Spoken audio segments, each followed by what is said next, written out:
Welcome everyone. So glad to have you here at today's Building Better, part of our Building Better series. Today we're going to be talking about health equity in the built environment, which me personally, I am so excited to be a part of this session because I personally don't know very much about this subject, so I'm expecting to learn a lot. I'm really thrilled that we have such a wonderful panel of experts to take us through this subject today. And yeah, just wanted to say thank you again for joining. So we'll get right into it.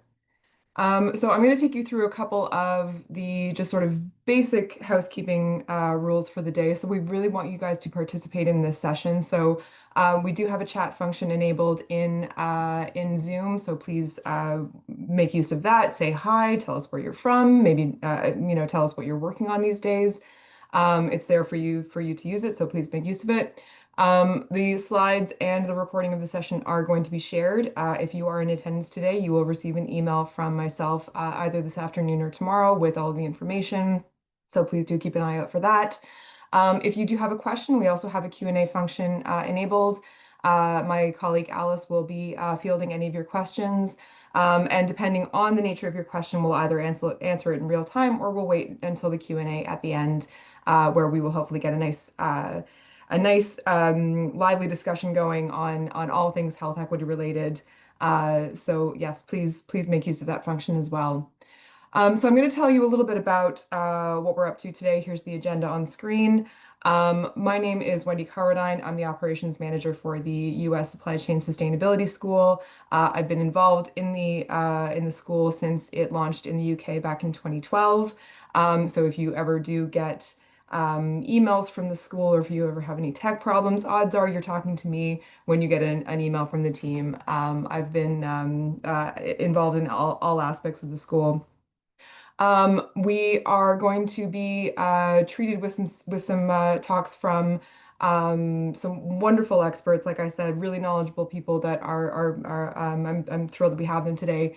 We're going to start with a keynote from Dr. Angie Scott of CultureWell, who's going to be talking about how health can start with place. We've got a case study from Angela Iraldi from Skanska. And then we're going to go into a quick talk on practical steps. So what can you actually do as industry professionals? And that's going to be led by Rodolfo Perez, who is a senior director at the International Well Building Institute. And like I said, we're going to wrap up with a Q&A and a panel discussion. So get your questions ready. If there's anything that you're curious about, now's the time to ask it. And I'm really hoping that we can get a good chat going. So, without further ado, I'm going to hand it over to you guys just really quickly. We're going to talk very quickly about what you guys have been up to. So, I've got a little Menti poll here. So, I would encourage you to scan the QR code or go to this website and type in the code. And I'll give you guys a few moments to do that. Just get settled. So, grab your phones. Hopefully, you have them handy. You can scan this little QR code, and we're just going to ask a couple of quick questions, break the ice, and just talk a little bit about who we are as an audience and what we're hoping to get out of today's session. So, first question, we'll just present here. So first off, how was your summer? If you could describe it in one word, what would you say? I know when I was having a play with this, humid was the word that I would use. I'm based just outside of Toronto, and we had a very hot summer here. Busy, yes, absolutely. It flew right by, didn't it? It's all of a sudden it's September, and it's like, where did the summer go? Yep, humid. Yep, I feel you. Absolutely. Busy and crazy. It's always the way, though. I know, like with kids or without kids, it's like the summer is like everyone tries to pack stuff in. Hot, yes. Camping. Oh, lovely. Yeah. Hopefully you had good weather for it. Excellent. Okay, so we're going to get to the next question, which is what's your role in the construction sector? And these are very open-ended questions, obviously, but where in these sort of large buckets would you say that you fit? Okay, we got a designer or an architect or an engineer. Excellent. Supplier manufacturer. Cool. Couple of others. That's great. Would love to see you mention in the chat maybe where in that other bucket you sit. Okay, cool.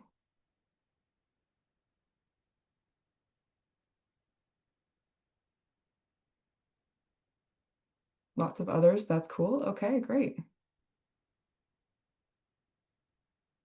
right. And when we say health equality, what's the first thing that comes to your mind? Really open-ended question. I know for me it was maybe confusion or impact or community. But yeah, have a think and okay, responsiveness. Oh, that's a good one. That's a great word.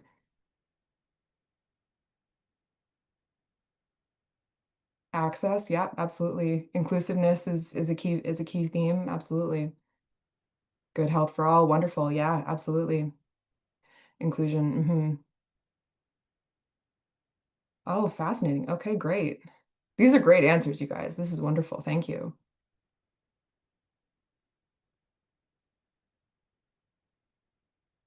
All right, we'll give this just another moment.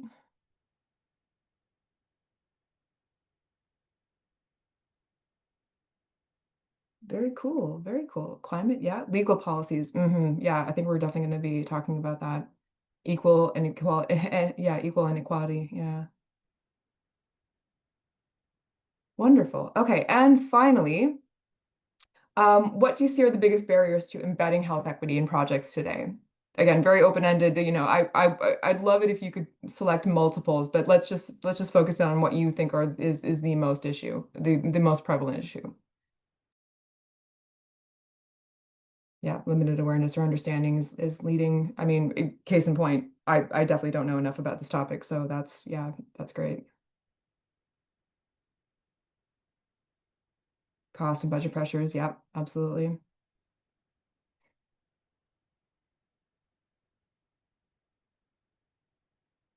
Great. Yeah. Okay. Excellent. Yeah. Limited awareness or understanding seems to be leading the pack, and that is very, very interesting. Yeah. All right, cool. Well, we'll take what we talked about here, and we'll use that to sort of steer the discussion later in today's session. But for now, I am going to stop talking, and I'm going to hand it over to. Okay. Can we see those? We can. Yes. Thank you, Angela. Excellent. Okay. Um, just a quick little pivot. Hi, everyone. Thank you for joining me today to talk about embedding health into project delivery. My name is Angela Iraldi. I am a senior sustainability manager with Skanska, and my entire career has been focused on educating and coaching owners, designers, and contractors on sustainability best practices and implementation. So at Skanska, I help clients across all building scales and sectors kind of outline, apply, and really push forward their sustainability and healthy building goals, ultimately working to hopefully deliver low impact, high performance projects that look holistically at the larger green picture. So, just very quickly for folks maybe not familiar, Skanska is an international construction and development company focusing on creating innovative and sustainable solutions that support healthy living beyond our lifetime. Um, I wanted to start by saying that, across the globe, expectations on what the built environment can do and should do have really changed, right? I mean, with climate change comes impacts to human health. For example, air pollution leading to increasing allergens for people, cardiovascular and respiratory issues due to wildfire and smoke, illnesses related to extreme heat and drought, etc. And those shifting expectations require a couple things. It requires differentiation, creativity, and continued learning on how we deliver, sustainable, inclusive, and healthy solutions for all. And, we know when businesses integrate health inclusion with climate action, they create co-benefits which help, strengthen community resilience, reduce healthcare costs, and just overall promote a healthier and more prosperous society. So, when talking and looking at sustainability, sustainability is a wide spectrum. But generally speaking, we like to kind of bucket sustainability into three different impact areas. So, responsibility, climate, and resilience. And then there are so many other things that fall within here, right? There's ethics, there's fossil fuel divergence, building durability, just to name a few. Um, and healthy spaces for all really spans across all of these buckets. Um, you know, Skanska is unique in that we have physical offices, right, where we're concerned with the health and well-being of our employees. Um, we're also builders, right? So on the builder side, we're concerned about our on-site personnel and subcontractors. And then on the developer side, we're concerned about our tenants and other folks who occupy our projects. So, while we don't have enough time to kind of get into all of those details today, I just wanted to mention, health inclusion efforts and priorities might look different across these roles, but they're needed across all spaces still. Um, when we're talking about healthy spaces for all, we are generally talking about the focus areas that you see here on the screen. And this is a graphic that is directly from IWBI and the WELL rating system, which I'm sure Rodolfo will speak more to. Um, and then there are other certifications and frameworks than one is shown here, but I just wanted to mention three examples of frameworks supporting the implementation of health and wellness in the built environment. One being WELL, another being Fitwell, and a third being Just. So if you're not familiar with WELL or Fitwell, I mean, they're similar to the LEED green building standard, but really focused on occupant health, really aimed at providing occupants with better air and water, but also focused programming of, mindful and wellness spaces, incorporating biophilic design elements, which we'll talk a little bit more about, creating emergency support policies for that resilience piece, using materials that don't affect the health of occupants, providing lots of daylight, so on and so forth. Um, and then Just is actually a framework created by Living Future, who administers the Living Building Challenge. And it's focused on social justice, but within the framework are certain policies and strategies specific to health and well-being. And I do just want to note at Skanska for all of our development projects globally, we do either get certified under Fitwell or WELL. Okay, so today I wanted to talk through a quick case study about a recently completed development project of ours that focused really on creating a building that was holistically healthy from day one. So since 2009, I believe, Skanska has developed more than 10 million square feet of sustainable and community-focused developments in the US. And this is our newest Texas project. This is a photo of 1550 on the Green. This was completed last year and built to support the bustling downtown commercial Houston, Texas area. Um, and you can see here on the screen, but really the goals for this project included a focus on health and wellness, really activating and supporting the neighborhood in which it was located. Um, Using design and amenities to further health and wellness, and also prioritize sustainability. Um, so here is an image of the overall design. It definitely has a distinctive design. It is a 6-tower office building with 28 stories. And you can see here it includes parking, ground floor retail, fitness center, tenant event spaces, and then exterior terraces that are accessible to all.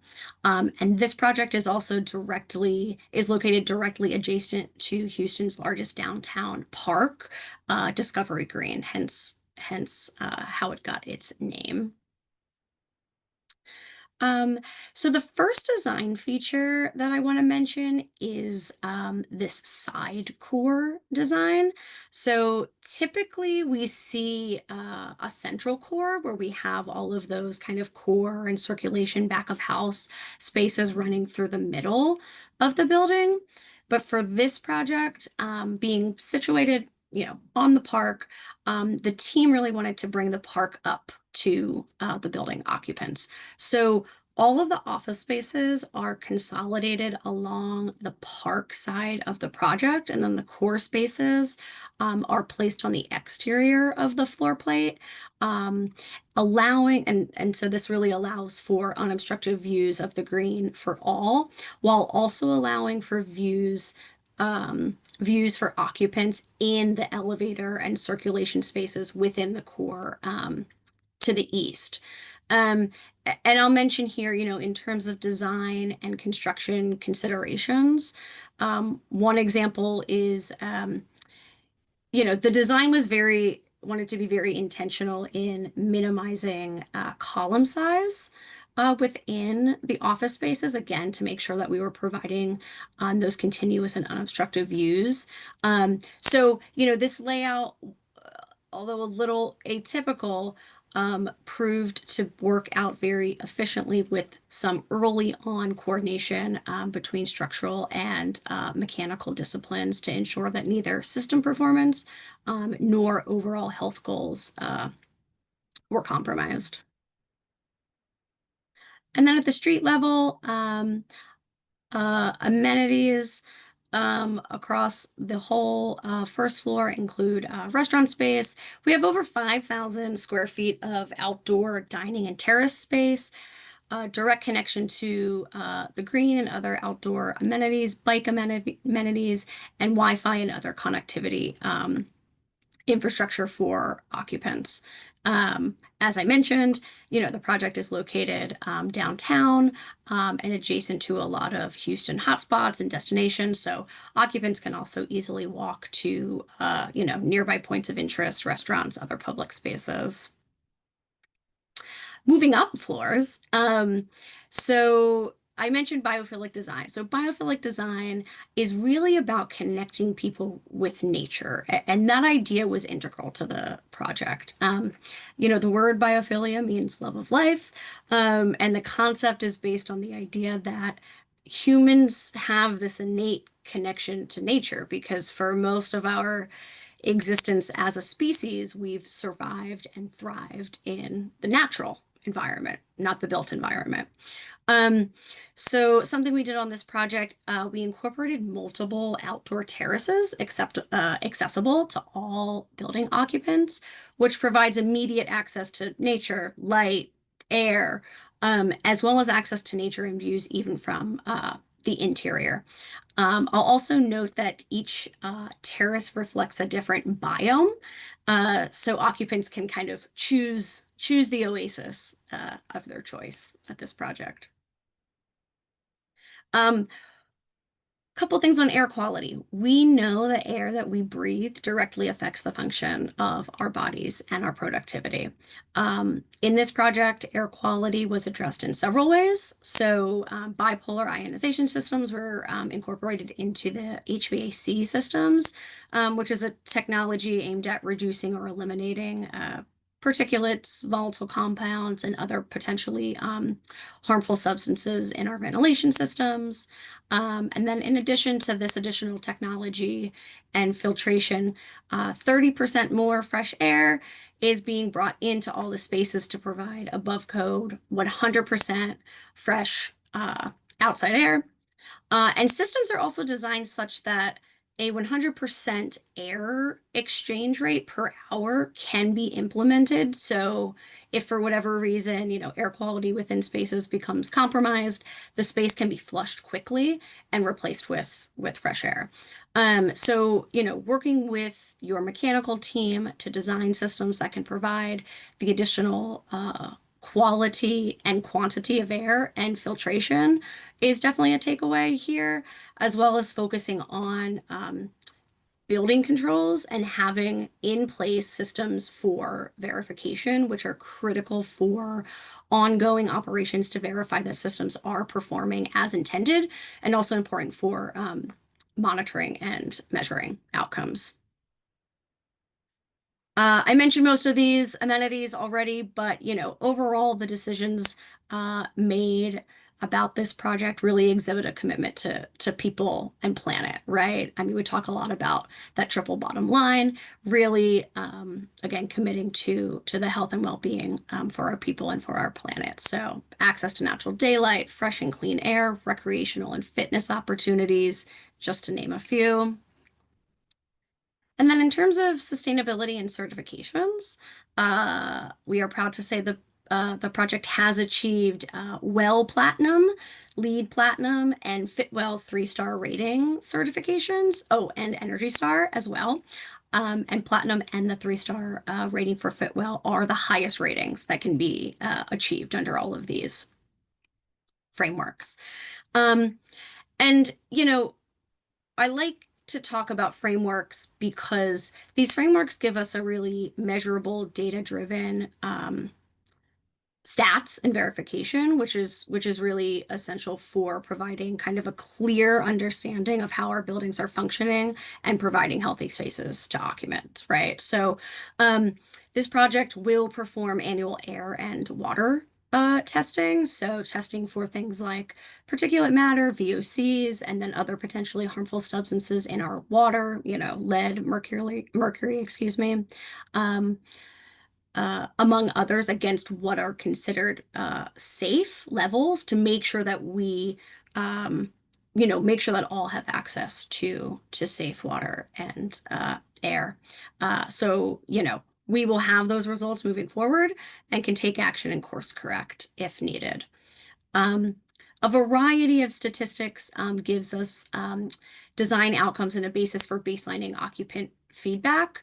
I wanted to note, did I put it on there? Oh, yeah. You'll see carbon impact measured on this slide. And I wanted to briefly mention that, although maybe not tied directly to end user occupant health, we provided we completed life cycle assessments using EC3 for this project, which evaluates the environmental impacts of our materials used throughout the supply chain. So, this is a topic for a follow-up presentation, but something that we're also working towards is quantifying the social and health impact of material manufacture in our supply chain. Anyway, ongoing monitoring is extremely important. We often think of monitoring or commissioning as an energy reduction strategy, and it absolutely is. But it's also a measure to uphold healthy and durable buildings. If we are not monitoring our buildings and systems performance, then we have no idea, for example, that there was a problem with an air handling unit, and now a certain space or spaces aren't getting the ventilation air that they need.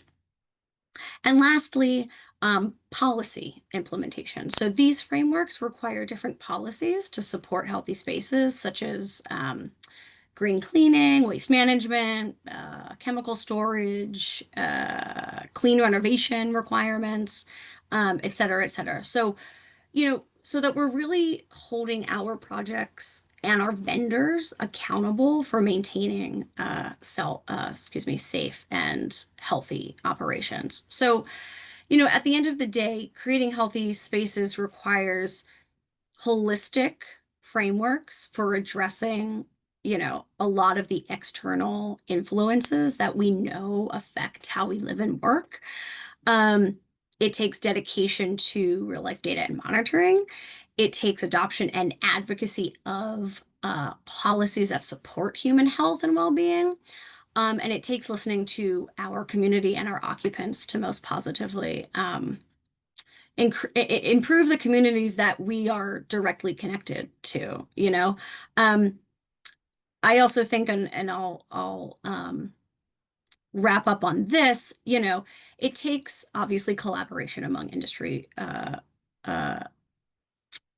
partners and building owners, you know, so really challenging manufacturers to prioritize health and transparency in their products, challenging contractors to develop and provide safe construction procedures that could have lasting effects on projects, and challenging owners and designers to prioritize operations and maintenance protocols, and design for flexibility and accessibility when we're talking about healthy spaces for all. Thank you. Amazing. Thanks, Angela. I mean, this is just such a great case study, and it's making me want to book a flight to Houston so I can go and tour it in person. Just out of curiosity, this is a residential or is it an office building?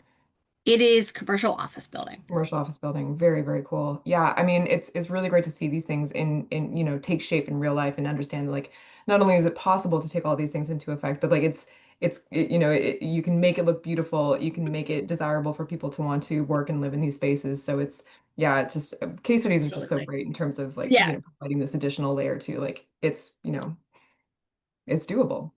Great. absolutely. Thank you, Wendy. Thank you, Angela. So we're going to go back to Angie, if that's all right. And I am going to present your slides for you, Angie. So you should be able to see your slides in just a moment. All right, thanks so much, Wendy. I'm the Dr. Angie Scott. I'm the CEO and principal designer of design researcher, excuse me, and strategist at Culturewell. We help organizations increase belonging, well-being, and retention supported by place and policies. Um, we do that through evidence-based design research as well as strategy. So I previously worked along with Rodolfo at IWBI as the community concept and health equity lead. And as we talk about supply chain, I want to share a message really around workers' health and equity related specifically to the construction industry, construction sites. And a lot of these what we'll see or hear about also takes place on manufacturing floors. So I'll be discussing significant transformations that we can make in construction, but I'm not going to start with just strategies and statistics. I'm actually going to tell you a hypothetical story that's backed by those data, strategy, as well as statistics. So let me tell you a little bit about Maria. Every Monday morning, Maria gets up at 6 a.m. She laces up her steel-toed boots that don't quite fit right because they don't make them in her size. She's one of the 89% of tradeswomen who can't access properly fitting PPE, but Maria doesn't complain. She needs her job. Maria drives 45 minutes to a highway construction site where she's one of only 3 women among 47 workers. The job trailer has 1 bathroom and that has a broken lock. So Maria does what 80% of women do in construction. She limits her water intake in 95-degree heat. That becomes a daily trade-off for her basic dignity. By 7 a.m., the noise starts, jackhammers, compressors, heavy machinery, all pushing sound levels that measurably change brain function. We'll talk a little bit more about that later. Maria's wearing hearing protection, but it really doesn't matter because it doesn't fit properly, along with her other PPE. For Maria, who's already navigating a workplace where 88% of women experience harassment, the constant noise amplifies every tension. At lunch, Maria sits alone, not by choice, but because the comments about her body and her capabilities and her right to be there have created an isolation that compounds her daily. She earns 72% for every dollar from her male or by her male colleague. And when she suggests a safer way to install barriers last month, she was told, excuse me, that she was overthinking it. 3 weeks later, her idea was implemented, but she didn't get the credit. Her supervisor did. I think many of us have experienced that. By 3 p.m., Maria's stress hormones are spiking. The combination of ill-fitted equipment, constant noise, social isolation, and hypervigilance about her safety and her body in chronic fight or flight. She's part of this 36% of construction workers struggling with depression, but she can't access mental health services. Her insurance only covers 22% of Hispanic workers in construction compared to 58% of other workers. At 5 p.m., Maria drives home with a headache, sore feet from boots that don't fit, and the weight of knowing that she has to do this all again tomorrow. She loves building, creating structures that will serve communities for decades, but the industry she's devoted to is systemically undermining her health, her dignity, and her potential. Maria's story represents the intersection of every health equity crisis we face in construction: gender discrimination, racial disparities, environmental hazards, mental health, neglect, as well as physical design failures. But here's what I want you to know: every single one of those challenges can be met and is solvable. We move to the next slide. So Maria's story isn't an outlier. It's the statistical reality of the construction industry. Mental health disparities are widespread. 6,000 construction workers die by suicide every year, 6 times more than workplace accidents. Maria represents the human face behind that number, but she's not alone in her struggles. We can move on to the next slide. On top of those statistics, male construction workers have a 75% higher suicide rate, than the general population. This is according to the CDC. These aren't abstract percentages. These are the people who are building our structures, meeting our deadlines, and carrying out our visions. Right now, the majority of them are struggling. These are conversations that I commonly had when I was working as a community concept lead, talking about supply chain and construction sites and the struggles that people face. And the statistics are alarming. If we move to the next slide, the research tells us that Maria's experience of chronic stress affects 62% of all construction workers. Her anxiety is shared by 46% of the workforce. Her depression is part of 36% struggling with mental health challenges. Let me be more specific about Maria's daily experience and how it reflects industry's mental health crisis. Maria's chronic stress, that feeling she carries from the moment she puts on those boots, affects 62% of all construction workers. That's nearly double the national average. Her anxiety about harassment, safety, and job security is again shared by 46% of her colleagues. Her depression from isolation and systemic barriers is part of the 36% struggling with mental health challenges. The burnout that she feels by Friday afternoon is experienced by 31% of construction workers, and it's being directly linked to how we design work environments and organizational culture. We move to the next slide. So Maria's challenges actually go deeper than individual mental health. They're rooted in systemic disparities that affect entire demographic groups in our industry and in the construction industry. Remember, Maria is Hispanic, part of the 31% of our workforce who face 70% higher injury rates, yet only 22% have employer health care. Maria is also a woman, part of the 14% female workforce where 89% can't access poorly fitting PPE, and 88% that face harassment, which compounds every other stressor. These aren't separate problems, they're all connected. They're all a part of these systems that we are working to change. Maria doesn't just face one barrier, she faces all of them every single day. And this phenomenon is really around compounded chronic stress that has a weathering effect. And that weathering effect is systemic disparities, comes with systemic disparities, specifically around racial disparities that increase the likelihood of earlier death. This is according to Dr. Arlene Geronimus. She's a professor of health behavior and health education at the University of Michigan Public School of Health, and she coined that phrase, weathering. We move to the next slide. So there are aspects of Maria's daily experience that we've barely begun to understand. One of the things that we are starting to hear more about is the epidemic of noise and the hidden crisis there. Now, what we do know is that noise is one of the greatest factors of dissatisfaction when it's unbearable. It is something that really creates harm to our bodies. And so there is new EEG research that shows that it's not just damaging hearing, it's literally changing our brain function. It's reducing the ability to learn and makes every decision harder. For Maria, who's already hypervigilant about harassment and safety, this noise-induced cognitive impairment isn't just uncomfortable, it's dangerous. It affects her ability to process safety instructions, communicate with teammates, and make split-second decisions that could save her life.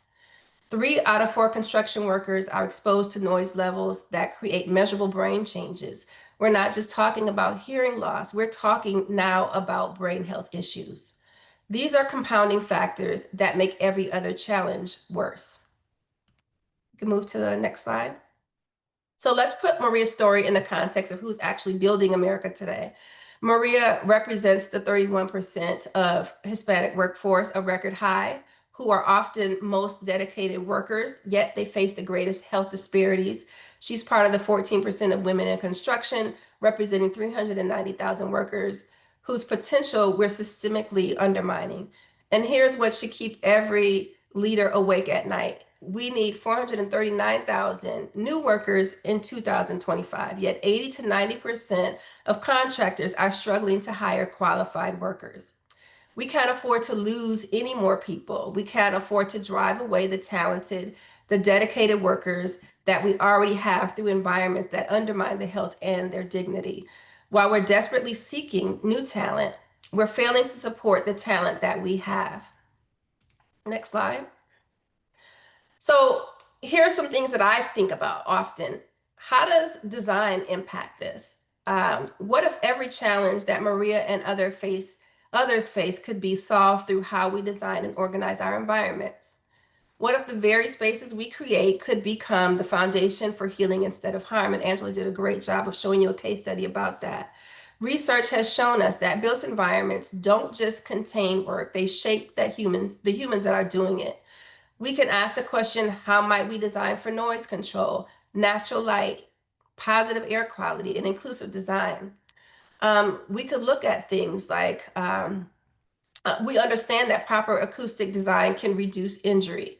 We know that natural light can improve sleep quality, as well as improved air quality can reduce respiratory systems by 15%. An inclusive facility design can restore basic dignity and support connection and belonging. This is a shift that we should take from pathogenic thinking, how do we prevent harm for everyone, to salutogenic thinking. How do we create environments where everyone can thrive? Instead of asking what safety hazards do we eliminate for Maria, we should ask what environmental conditions help Maria build resilience, recover from stress, and perform at her best. We move to the next slide.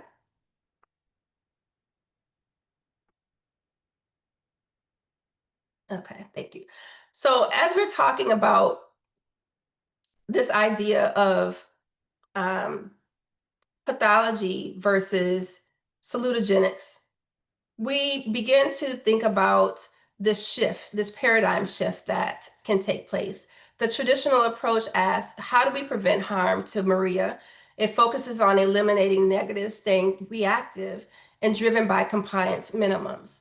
The salutogenic way asks, how do we create environments where Maria thrives? It forces us to think about enhancing health and resilience, staying proactive, integrating wellness into every design decision. So the difference here in the traditional approach that you see, Maria, in the current reality, she's managing multiple stressors. She's struggling with inadequate resources, isolated and undermined. If we switch to a more salutogenic approach, you may be able to see Maria in an environment that's designed for her, where she doesn't have to not drink water, but she can use a bathroom safely, that's supportive, empowered, and thriving.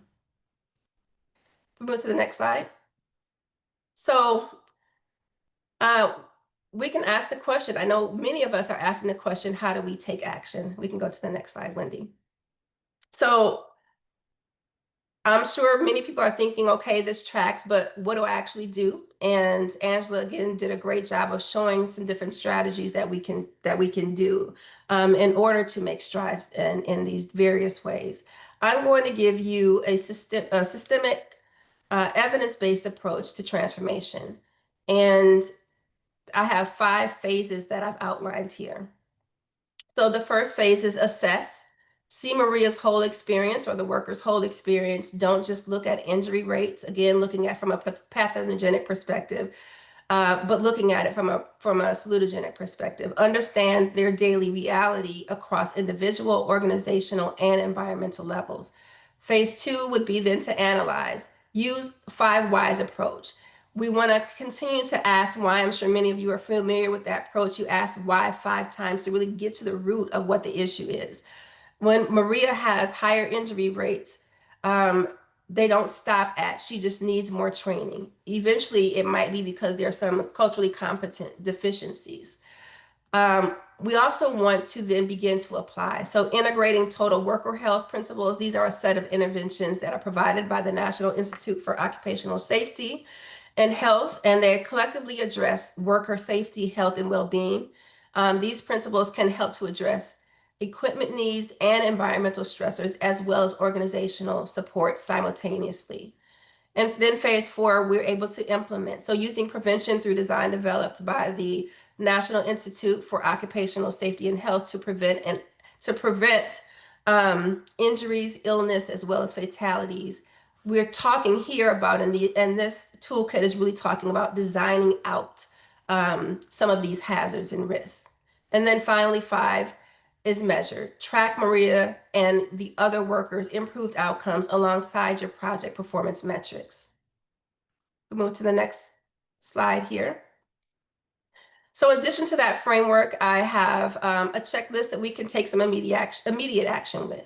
So you can download the NIOSH Prevention through Design Toolkit and identify 3 applications for your current projects. You can survey workers, like Maria, about PPE and facility needs. You can install sound barriers around high noise equipment, and you can assess your safety data for disparities affecting all of the workers. For future action, you can form a diversity group, including diverse voices. You can conduct comprehensive noise mapping to protect workers from brain-altering sound exposure. And you can source properly fitting PPE for all of the workers, especially for women. Lastly, you can launch mental health toolbox talks with cultural competency included and embedded in that. So every day that we don't do something, we're delaying taking action for people who, again, really need this the most. So move to the next slide. We always have to have a discussion about ROI when we're talking about any of these solutions. What we do understand, the reality is we need what's it going to cost, and organizations are going to be looking at that. So here's the business case. The cost of losing workers such as Maria in turnover, training, project delays, and worker compensation far exceeds those supporting her, the cost of supporting her. So we're losing $190 billion annually due to stress-related lost productivity. Every time a worker leaves, it costs you $15,000 to $75,000 to replace them. But when you support workers from a preventative standpoint, you're able to gain enhanced reputation, enhanced trust. Your workers tend to stay, they want to stay, and they will talk positively about your organization, and that will spread, that reputation will spread. So supporting people like Maria and all of your workers isn't an expense, it's a strategic investment and advantage. If we move on to the next slide, I want to bring it back to Maria again. Today's reality for Maria is that she faces ill-fitting equipment. There's unsafe noise levels. She is suffering from harassment on the site, and as well as systemic health barriers. Tomorrow, if we're able to make some of these changes, Maria can thrive in health-promoting environments that honor who she is, her expertise, and her right to safety. So we do have a choice. We can continue operating systems that break people, or we can create systems that help people to thrive. Every one of us has a role to play here in doing this. We have methodologies that exist. As Angela said, she talked about well and just and fit well and several other guidelines that are out there. I've just shared a few with you for you to begin to take action today. We can transform Maria's Monday morning struggle into success. We can prove that supply chain and construction doesn't just build communities, it can help to heal them. So I have created similar action steps like the ones that we've heard today when I worked at IWBI as a community concept and health equity lead.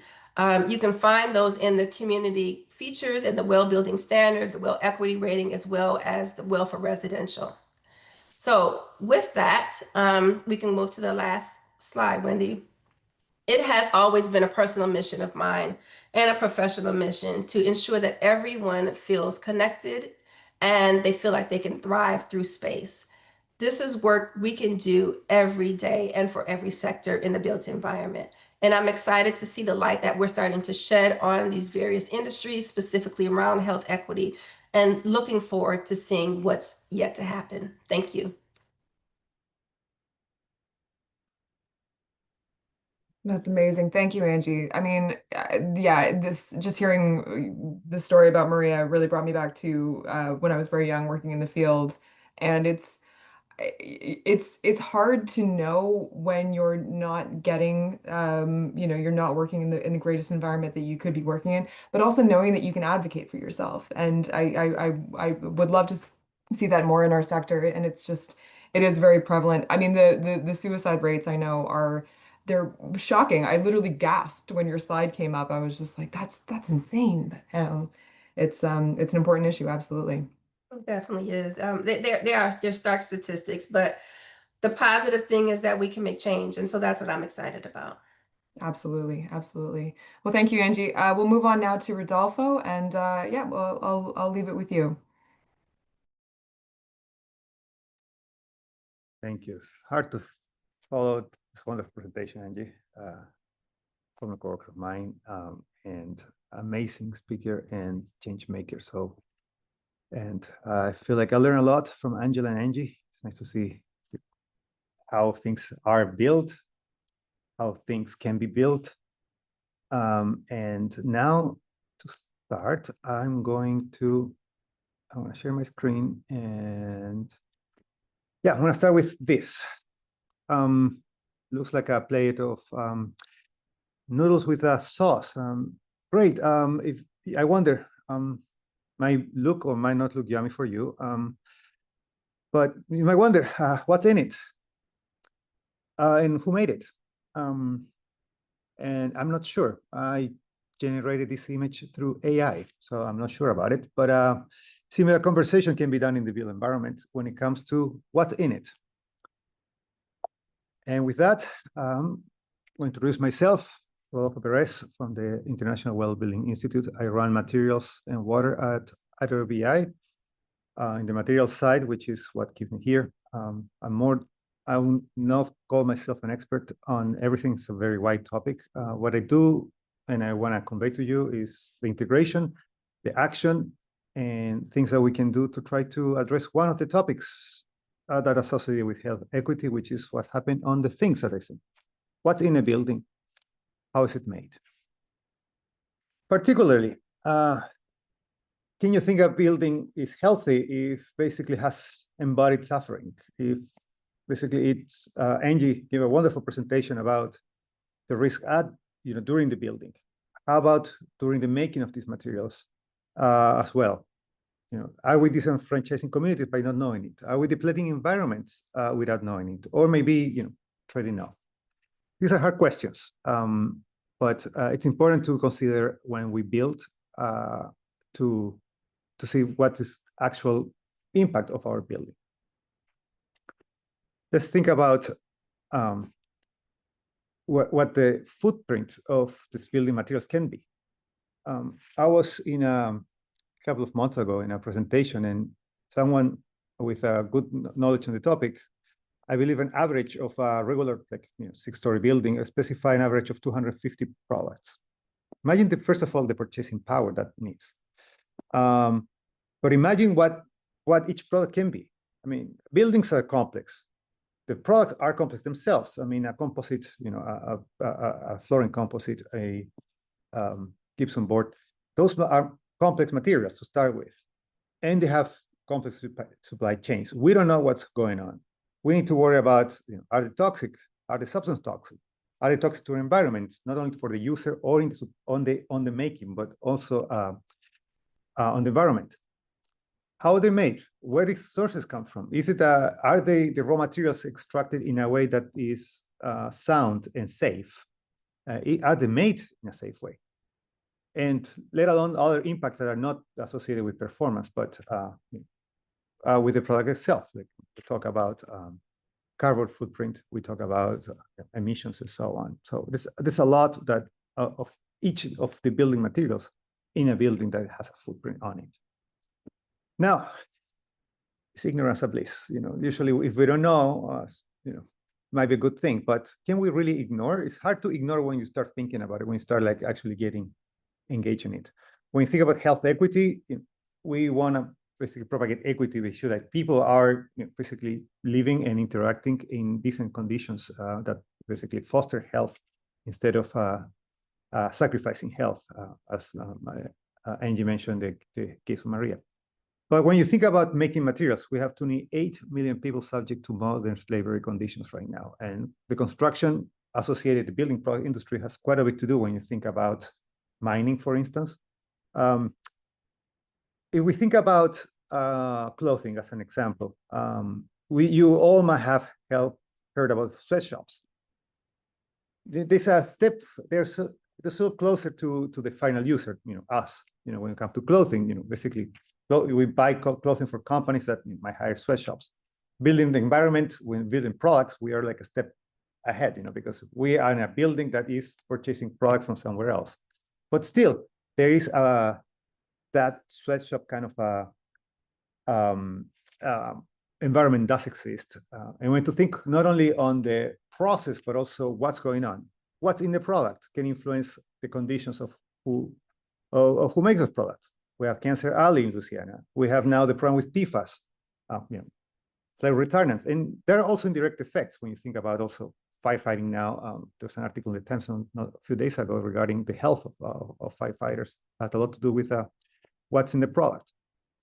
We know about chemical disasters. I talk fires. East Palestine a little while ago in Ohio. It was precursors to make vinyl, and underemployment.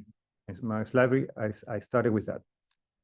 The problem of health equity in building products is, multi-attribute, complex, but I don't think ignorance is a bliss in this case.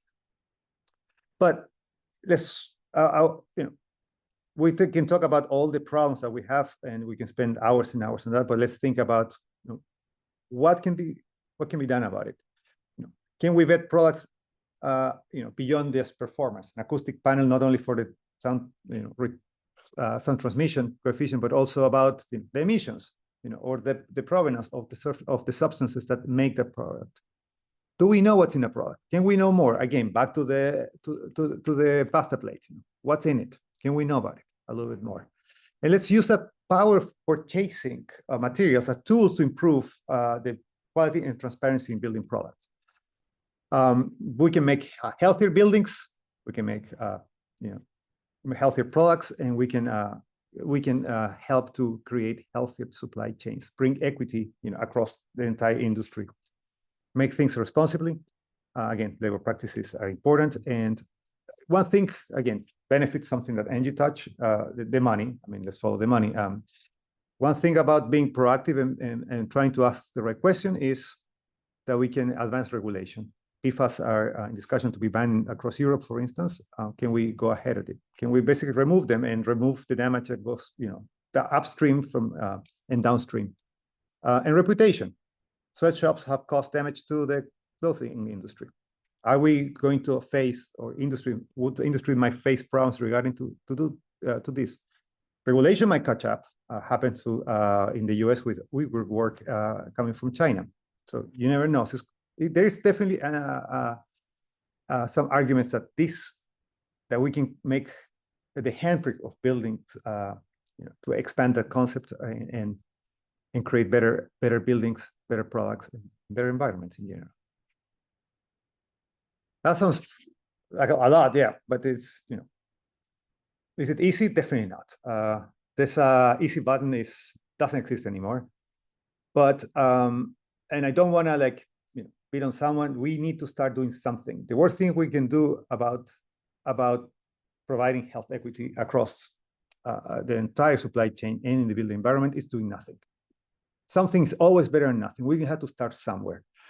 And what I want to show you now is where can we start? First of all, ask. I put a quote from there's a famous quote, Louis Brandeis from 1916. The light of the day is the best disinfectant. If you know what's in it, you barely are in a best place to start. If you know that your product might have a product that might be deemed toxic, you might be willing to respond to substitute it. We have a whole pyramid of controls that can give you some guidance. Also, think of the afterlife of the product, of the building. If you know what's in it, you are more likely to know how to reuse it responsibly without damaging people in the process of dismantling, or in the process of reuse, or in the final destination of whatever product you arrives to your building in the first place. So the most important thing is to ask questions. The second, keep asking the questions. Now, what are these questions? Well, as I said before, I tend to be more an integrator, so I'm not going to give you all the answer or where to start, but there are organizations there. I want to highlight two in particular.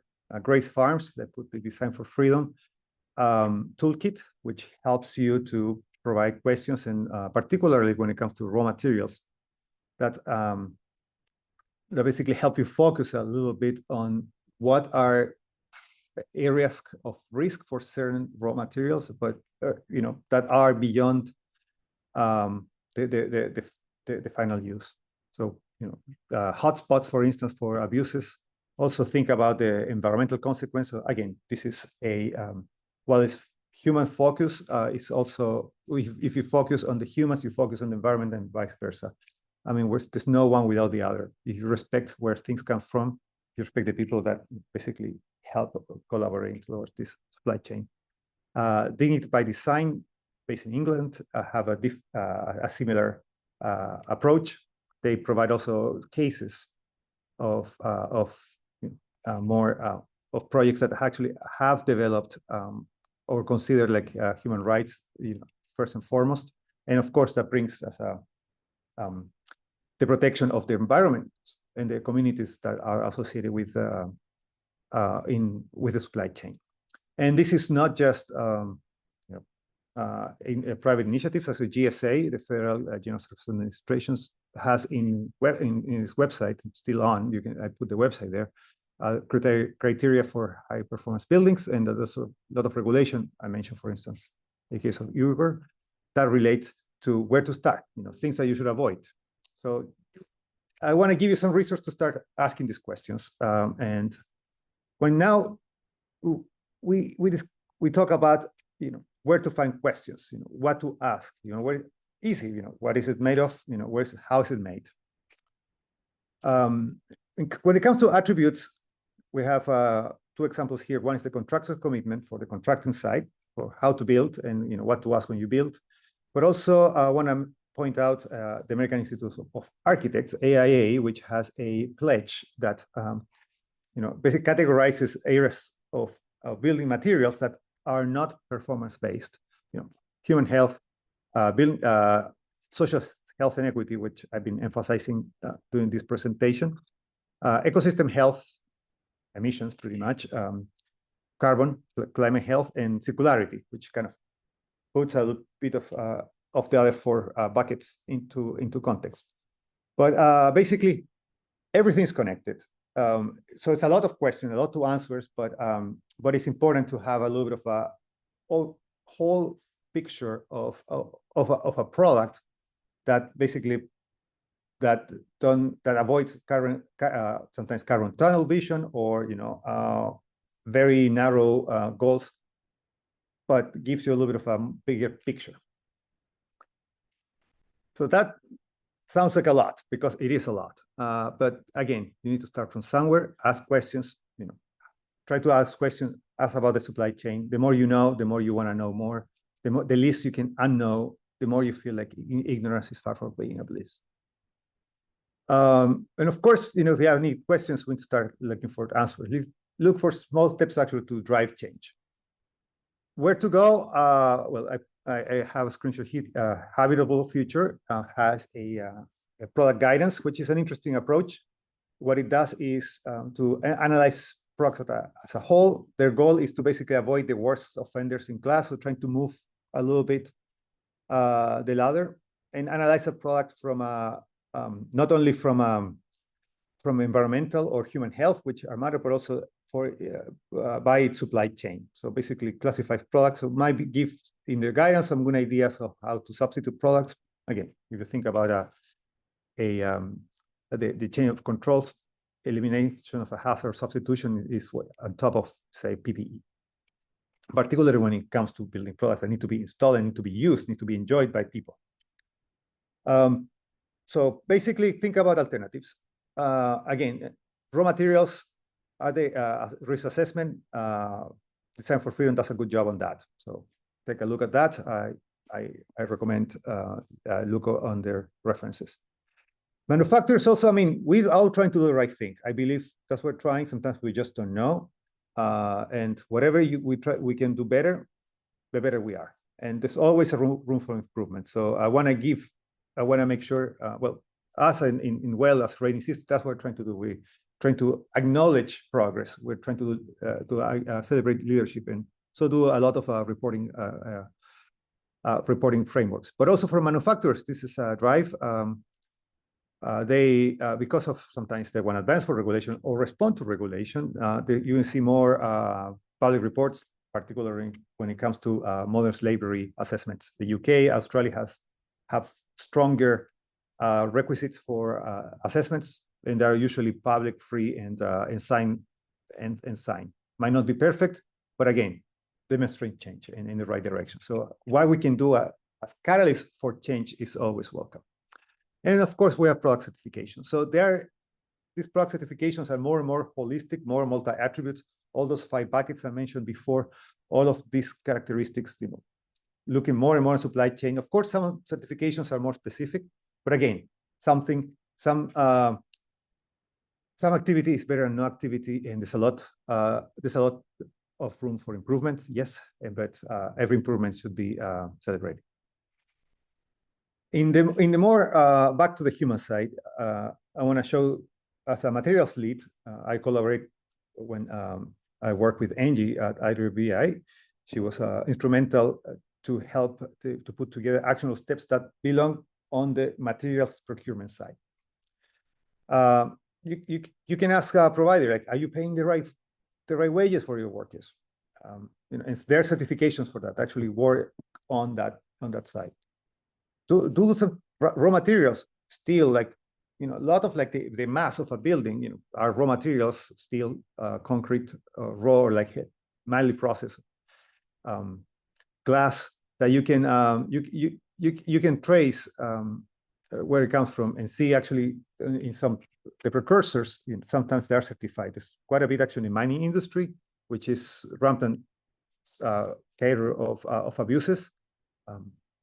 Small mining operations, the resource depletion, you name it, environmental consequences. So there's a lot of auditing of the supply chain, and to the point that at in some cases I've seen a stone manufacturer that offers a map of the quarries used to extract their raw products. So there's definitely examples of good action. I invite you to look. This is in well, but again, this is not just for well. This is the environment. I work with a lot of organizations to try to bring these actions in a more digestible way, which is something that overall we need to do as an industry. And we know about it. We want that materials easy button that helps you to find products that are evaluated, that help you to ask how things are made, what is in it. We need better quality data, more data. And that, we believe, is through this Mindful Materials Collaborative that is, I invite you to check. We're advancing, we're working in tandem with AIA, with USGBC lead, with Living Future to put a language and templates and information and actually websites that actually allow you to search for a standardized list of attributes that cover these 5 AIA buckets I mentioned at the beginning to help you basically to ease this process of vetting materials, to understand the consequences and the basically the impacts of a material, the handprint of a material, much as the footprint that can be in a way that makes more sense, and they can actually help you again catalyze change in the industry, which we all are part of.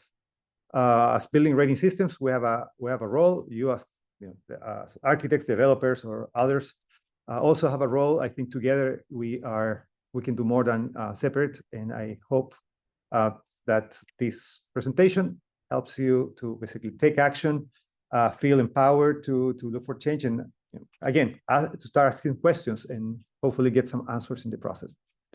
And with that, I'd like to finish and thank you for your time. Wonderful. Thank you, Rodolfo.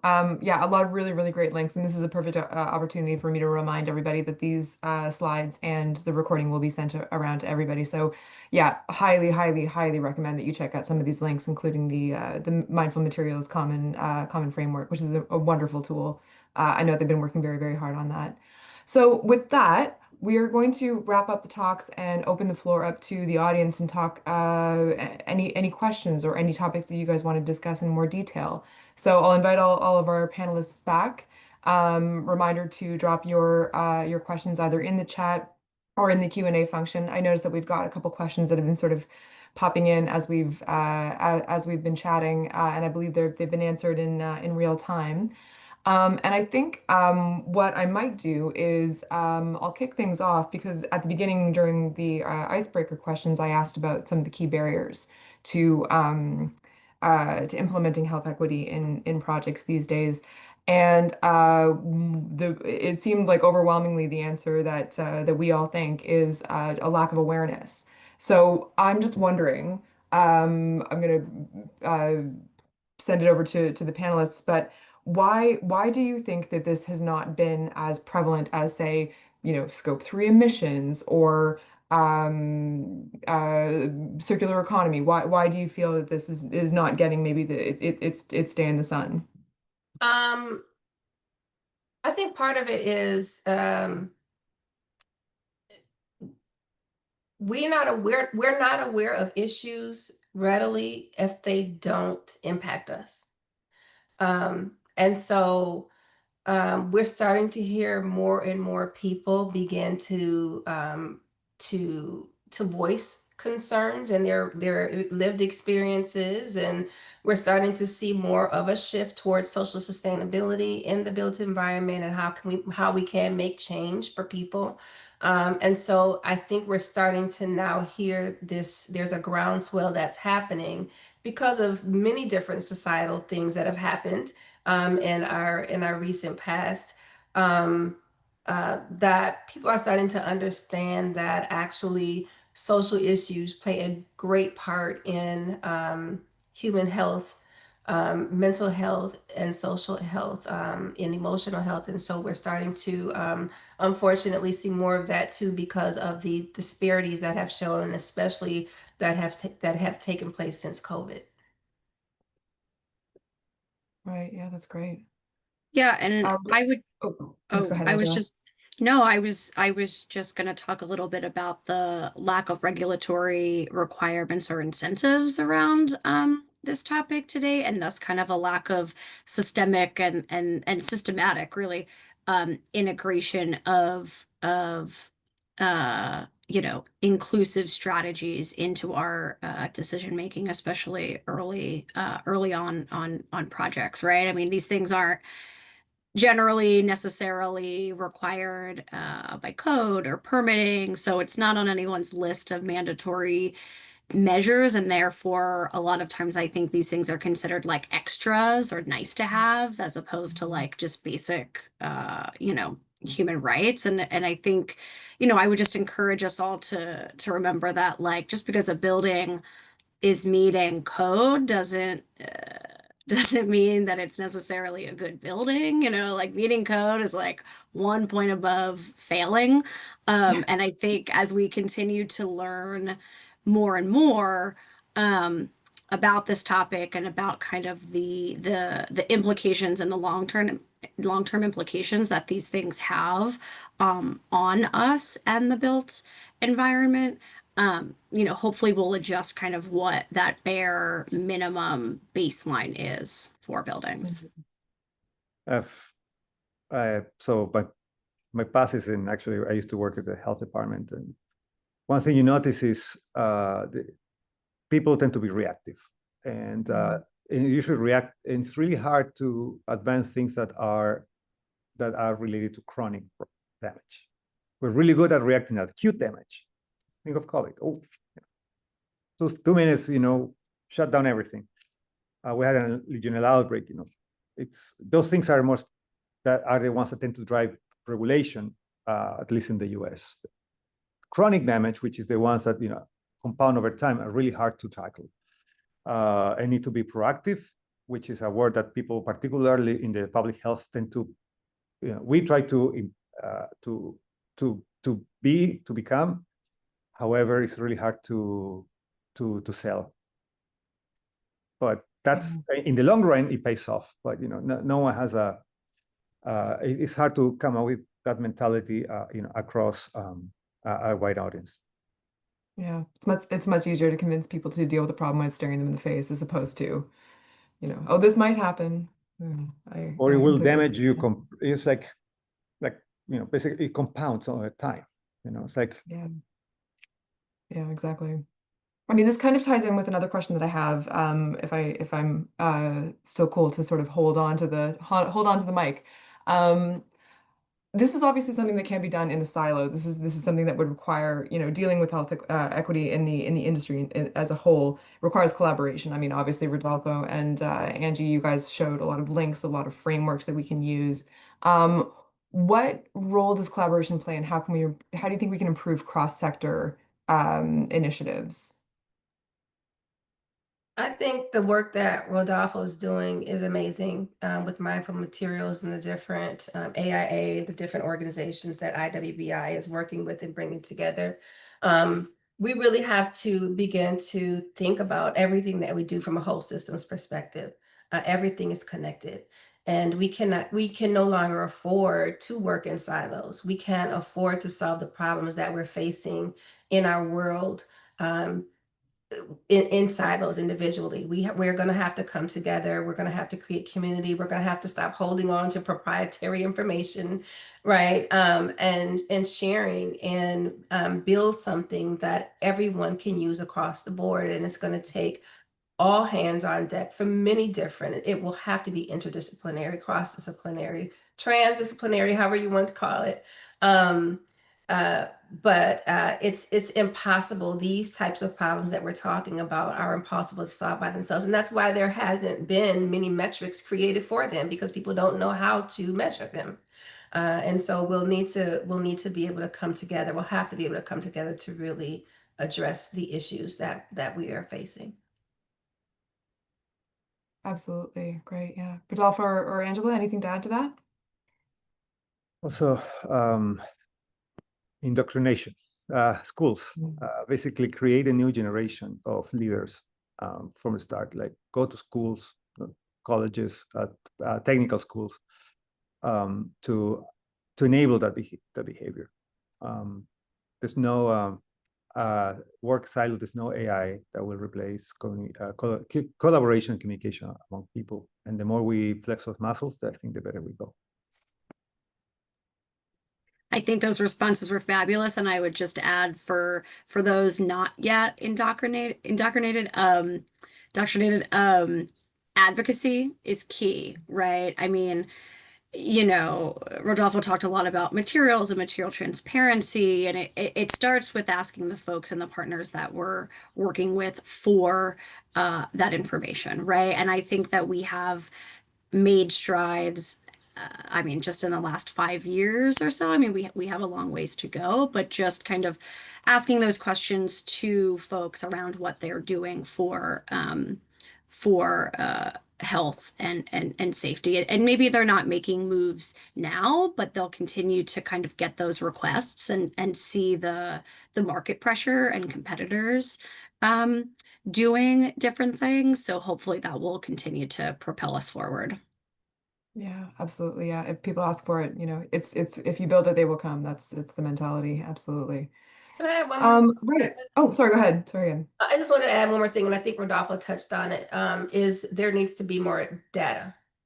Mm, And mhm. I think Angela might have touched on that too. We need to have more evidence around what these outcomes are and how to in order to be able to solve them. So evidence-based, research and making sure that we are understanding what the people need who are experiencing these barriers from their perspectives are highly important in order to also solve for this. Yeah, absolutely. Yeah. If you can't measure it, you can't manage it. So, great. All right. I think I'll wrap it up with one more question, which is have a question, have a call to action. And it's basically, we have you here. We've had some great conversations about health equity in the built environment. If you guys could give one piece of advice to everyone attending today, about advancing health equity, what would it be? Going first, so I'll let somebody else go. Well, I was gonna say, yeah, I could go, I could go. Great question. I think I would say,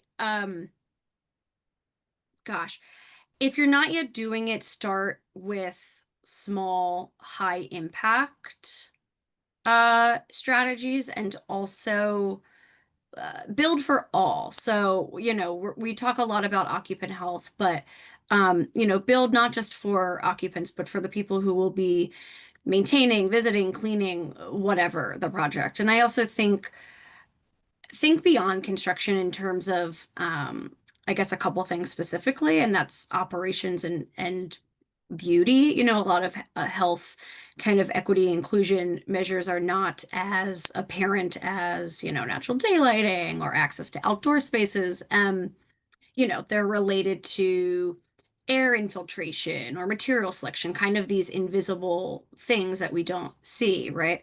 And I want to just say that, we of course have so many things that factor into the built environment and creating spaces that are healthy and resilient and green.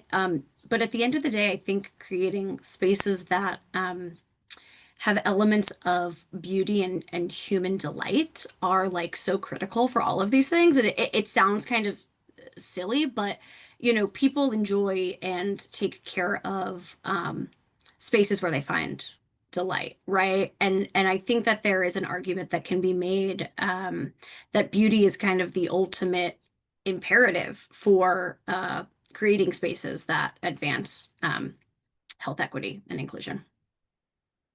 Well, me, my call for action. I feel like I was, kind of sounding a bit like a broken record, but ask questions. But so I'm not gonna. That's my call of action number one. My call of action number two is look around, see who's around you. One of my proudest moments as a materials concept lead is in our old office, where the cleaning lady told me once that she appreciate or she reserved that to like negotiate floors in the building, and she appreciate coming to our floor because her hands stay in better shape because of better cleaning products. Mm-hmm. So that tells you what I will basically ask around, not only to your coworkers, how you're feeling, but also ask around. I mean, the agency, beauty also is agency. You own the place. You're owning your places. You become part of it. And you build a healthier ecosystem, not just on the as the final user, not as the builder, but overall. So look around.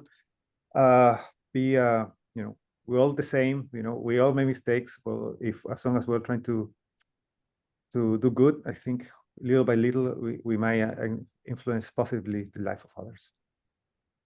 Rodolfo has pretty much the same as mine. We've had several conversations, so I'm not surprised we think very similarly around these things. Mine would be, I think that asking the questions again. So I talked about those 5 questions. So to go deeper and deeper to deeper, ask why, well, why, and why, and why again, to really get to the root of what the core issue is. It may not be that someone doesn't feel like showing up. There may be reasons that, you know, their car is broken down and they don't have a way to get to work, or, you know, that's just a simple example, but really investigating why. And then also look around, like who is not present, who isn't being represented. Just being aware of your surroundings, and just coming outside of ourselves to take a moment to see what's missing and why is it, or why are they missing. Thank you. That's great. We've had a question from Rose pop into the chat here. So how will you create awareness in various sectors within an economy, suppose manufacturing sector, real estate, and ensure both commit to healthy compliance, both purchase and production? And she goes on to say, in Africa and the Saudi market, I have realized most people are not aware. Do you have strategies to broaden awareness and capture a wider market? I can start. Coming from a billing rating system is basically sometimes we tend to highlight the negatives, and that doesn't go very, it goes to basically it's good to be aware, but also we don't celebrate the positives, the advancements. What is good? Basically, see how much people we impacted in a positive way by doing so. It's important, to create leadership by highlighting paths, roadmaps to something better. Might not be perfect, but at least roadmap for improvement. So trying to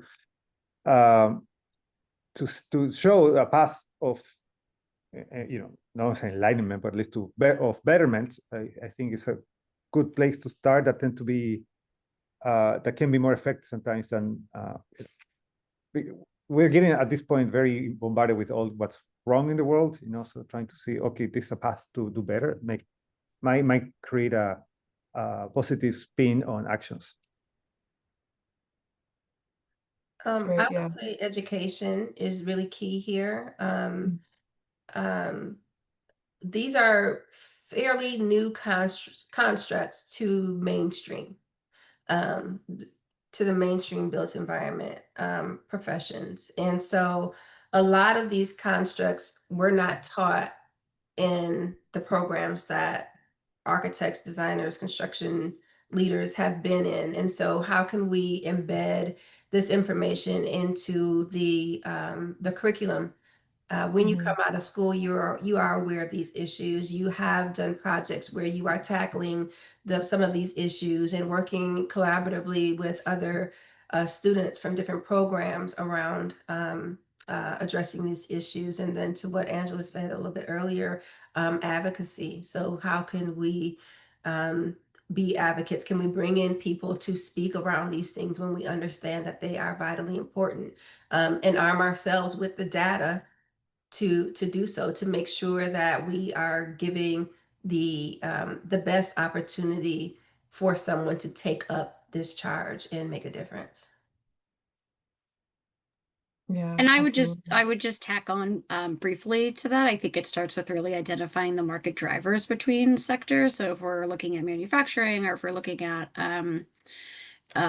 development, for example, right? I mean, we talked about this example with material toxicity and supply chain. Building that awareness really starts with identifying the things that the market is asking those folks of.